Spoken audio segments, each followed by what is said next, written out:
নমস্কার বন্ধুরা, আমি মধুমিতা। ওয়েলকাম টু দেশি ডিশেস।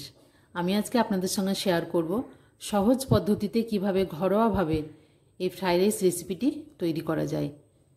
আপনারা যদি এই পদ্ধতি জানা থাকে তাহলে ঘরেই আপনারা 50 থেকে 100 জনের এই ফ্রাইড রাইসটি তৈরি করে নিতে পারবেন।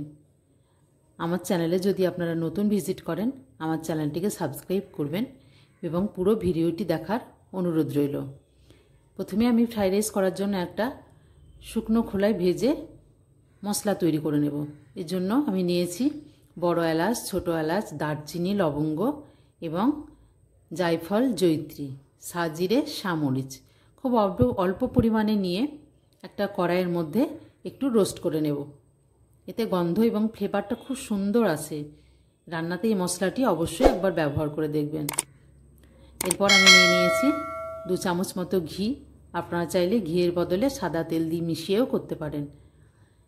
ঘিটা একটু গরম হলে দিয়ে দিয়েছি এলাচ, লবঙ্গ এবং দারচিনি। একটু ভাজা ভাজা হলে তেজপাতার সঙ্গে দিয়ে দেব। একটু গন্ধ বেরিয়ে গেলেই কিন্তু এখানে আমি অ্যাড করব কুচি করে রাখা বিনস এবং গাজর। গাজর এবং বিনসগুলোকে একটু হাই ফ্লেমে ভেজে নেব। এখানে আরও অনেক পছন্দ মতো সবজি দেওয়া যায়।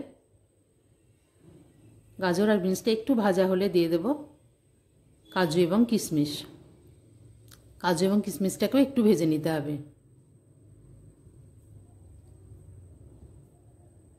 ভাজা হয়ে গেছে।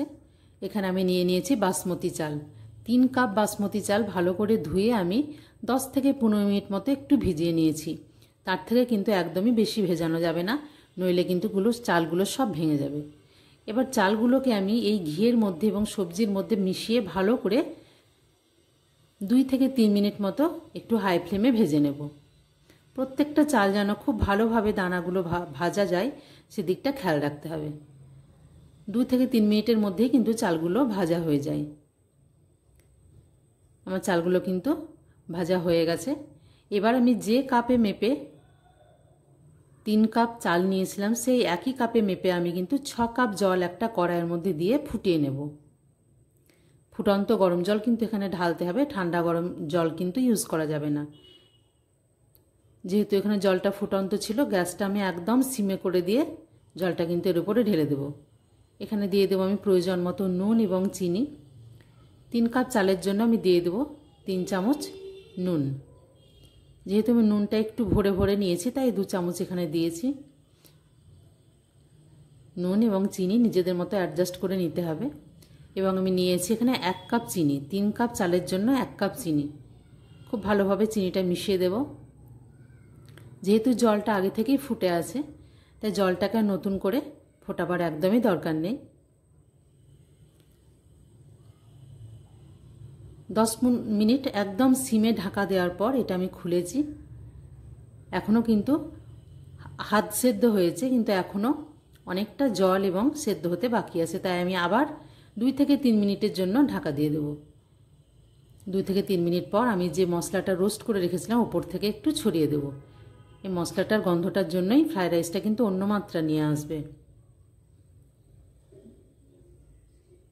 মশলাটা ভালো করে মিশিয়ে দেব। ফ্রাইড রাইসটা কিন্তু আমার একদমই রেডি, কিন্তু এখনও ফ্রাইড রাইসটা একটু শক্ত আছে এবং একটু আঠালো ভাব আছে। এই অবস্থায়, গরম অবস্থায় কিন্তু ফ্রাইড রাইসটা একদম গ্যাস বন্ধ করে গ্যাস থেকে নামিয়ে আধ ঘন্টা মতো একদম চাপা দিয়ে রাখতে হবে। দেখুন আধ ঘন্টা পরে কিন্তু ফ্রাইড রাইসগুলো একদম ঝরঝরে হয়ে গেছে এবং একটু ঠান্ডাও হয়ে গেছে। আমার এই রেসিপিটি ভালো লাগলে আমার চ্যানেলটিকে সাবস্ক্রাইব করবেন, লাইক, শেয়ার, কমেন্ট করবেন। এই পদ্ধতিতে একবার করে দেখবেন, আপনার সময় এবং গ্যাস দুটোই কিন্তু বেঁচে যাবে। এবং অনেক সময় ভাত আলাদা করে করতে গিয়ে কিন্তু ভাতগুলো গলে যায় বা ভেঙে যায়। এই পদ্ধতিতে করলে কিন্তু কোনো অসুবিধাই হবে না। খুব সহজভাবে, খুব সহজ পদ্ধতিতে আপনি এগুলো তৈরি করে নিতে পারবেন। আমি আপনাদের পরিবেশন করে দেখাচ্ছি যে ভাতগুলো কতটা ঝরঝরে হয়েছে এবং সুসেদ্ধ। অবশ্যই এটা গ্যাস বন্ধ করার পরে আধ ঘন্টা কিন্তু গরম অবস্থায় ঢাকা দিয়ে রাখবেন। পুরোটা ঠান্ডা হয়ে যাবে, তারপরে কিন্তু আপনারা এটা পরিবেশন করবেন। পুরো ভিডিওটি দেখার জন্য ধন্যবাদ।